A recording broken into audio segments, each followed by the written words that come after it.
this for an unexpected experience? Imagine you send your one good daughter, you know, to a foreign country for her work and travel experience, and when she's almost at the end of it, thinking she's gonna finish with flying colors and finally make it to the end of a very hard experience, her job burns down. The entire hotel she was working at literally catches on fire at 5 o'clock in the morning. What does she do? Details this evening on one of the Grand Strand's busiest streets, where a popular hotel is picking up the pieces from a morning fire. There was a bunch of smoke, then the power went out. So we had to go down 9 flights of stairs in the dark, kids screaming, everybody's scared. And there were just flames just coming up, and the hallways were already filled with... I'm gonna make something great. Hey guys, welcome back to my channel. If you're new here, I'm Nas, and I'm talking all about my work and travel experience. It was quite the chaos. My job literally burnt down when I was almost finished with the program, and like, how exactly do you recover from that? I still have rent to pay, I still have food to buy, to eat, to go buy. Should I just go home early, like go back to Jamaica, my home country, or should I tough it out and see if some way can be made to do something else for the last 2 weeks? It was really just my brain at that point. They ask you how you are, you just have to say that you're fine when you're not really fine. I was a front desk agent for the hotel.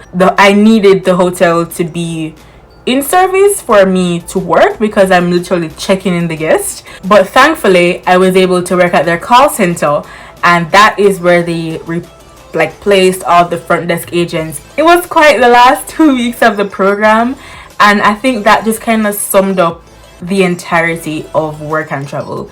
The cultural experience is good. I made like Filipino friends. Well, I wouldn't really say friends, I couldn't even like talk to them properly because their English was limited, and then my Filipino is 0. So of course it's like this language barrier that you're working with. But at the same time, it's kind of fun because I was able to like teach. I was teaching one of my co-workers patois at one point, like Jamaican patois. Say, Likumor. Likumor. A yard me come from, you know. I am come from, you know. Here and there, he would teach me like Filipino phrases, but best believe I forgot every single one of them. I was fortunately living with other Jamaicans. It was a little bit easier for me not having to deal with like a language barrier at home, but then I had to deal with other things because living with other people comes with issues as well, like deciding when to clean the bathroom, for example, having like a schedule with your roommates, and then at times that schedule was not followed, it came with problems. Or at times the tissue is finished and we're like, who finished the tissue? And then at one point we were all sharing tissue, and then we had to start just buying our own pack and almost hiding it with our things because we just figured it was the best way to like not have any more conflicts, just like have our own things and use it. I had one roommate, Chrissy, if you're watching, big up you. She would cook and she would always share it with me and with the other roommates as well. So if you have a really nice roommate like her who will like cook and like share it with you, that was a huge plus in my like living experience. It can be tough. We had our own problems at times. We were shouting at each other. Well, not me. But at times the arguments were super loud. I was worried the neighbor would come and like knock on the door or something. Don't be surprised if it reaches to that point where you want to lash out at your roommate, because the truth is you're living with someone that you don't know. Different patterns, different way of doing things, and habits mixed together with different personalities can be a recipe for disaster if you're not careful. My landlord was not even a landlord. Like, I met him once. Honestly, I feel like I could have not even paid rent and you would not have cared, but I was not finna not do that though. Several times several things were like not working in the house, and we had to almost beg him to fix it. One time the power went, and well, more than once. 2 of the times the light went, it was my day off. It's like, wow, thank you, of all the days. After many hours of waiting and sending texts, he was very unreliable. He sent some electrician who didn't even speak English, thank God I speak Spanish.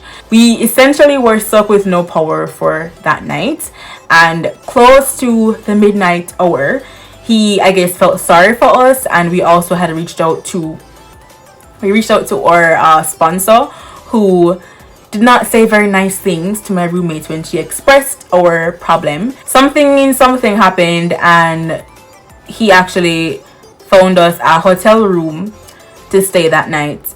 All right, so to give you a good view with good audio, so here is the room, TV and all. Because the house was unlivable, it was pitch black. I was not finna stay there. The stuff in our fridge, I was worried that all our food was going to spoil. I didn't know what to do. The bathroom situation, like, there was already like rust in the, oh my gosh, I'm not even gonna get into that. But just pray that the house that you get to live in is well, you know, livable. As for the work experience, I mean, working 2 jobs is tiresome, guys. There were mornings that I woke up and I physically could not move. Like, my feet were cramped. And this will reach you especially within like the first month, because you're not used to standing for 16 hours a day. Yeah, you heard me. Turn up the volume.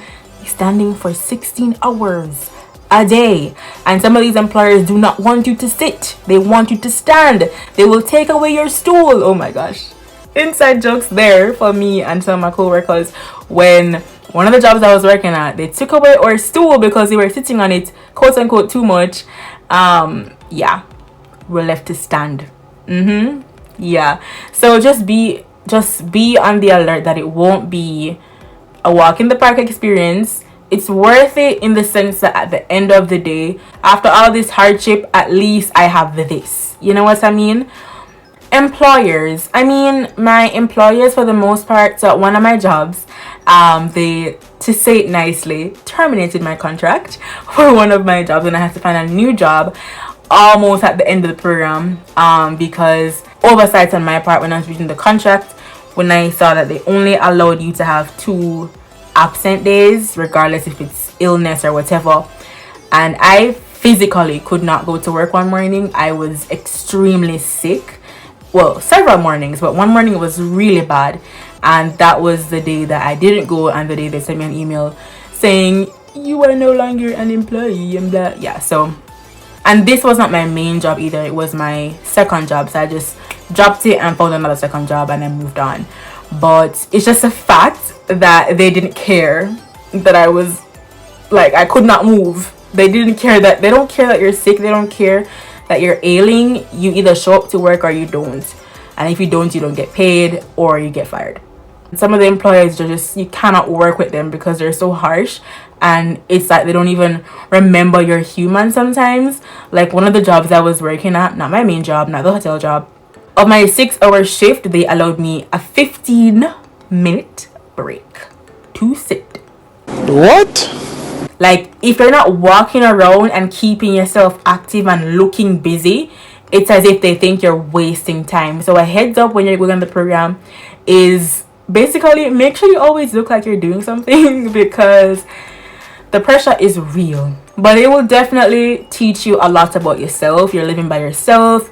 You know, you have to be independent. You have to get your own groceries. Everybody, this is my trolley. I guess I'm doing shopping. So I found keto cereal. Soon get almond milk. I found coconut oil.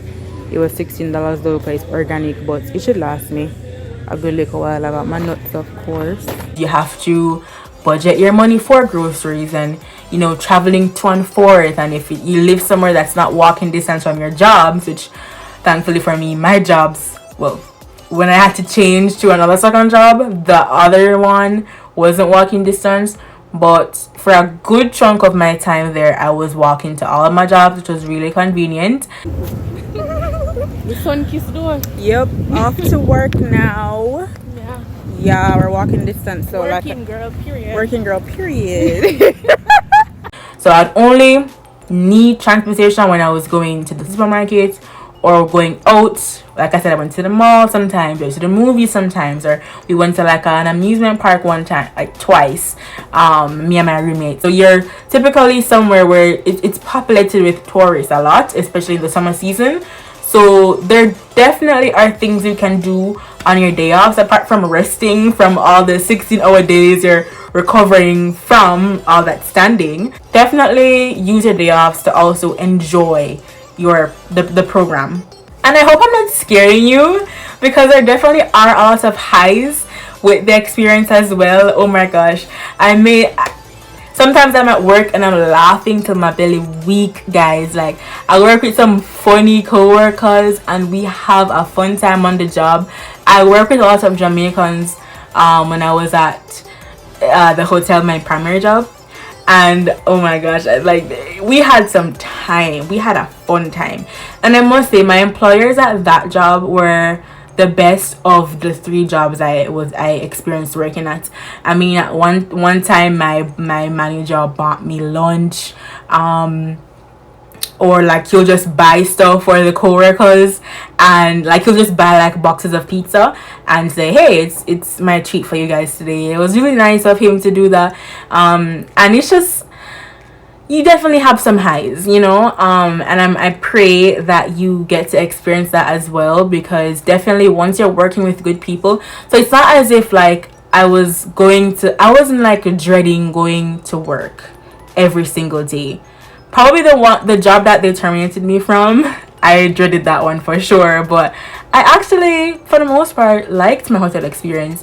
I mean, working at a hotel, I met I had to check in a bunch of Spanish guests, which, if you know me, I love Spanish, I practice Spanish, and I was able to check in some guests in complete Spanish, and it was incredible. I learned new vocabulary. I challenged myself. I met new people. It was like an invaluable experience, to say the least, and you for sure will have some of these invaluable experiences, and I hope that you make the most of them. Just know that yes, it is worth it, but it won't be an easy road. It's not an easy road. Who sang that song? If you're Jamaican, let me know. It's not an easy road.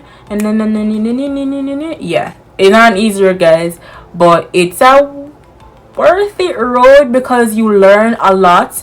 It's a learning experience for independence, learning about yourself, learning how to live with people, learning how to work in conditions that aren't exactly favorable to you, which you need to know in this very real and brutal world that we live in. You have to have those experiences to kind of prep you for what could possibly happen in the real working world or whatever. So just make the most of it, guys. Have a good program. So you're applying for the J1 Work and Travel program, and because you're honest with yourself, you know you're mostly concerned about how much money you can realistically make on the program. Today's video is all for you.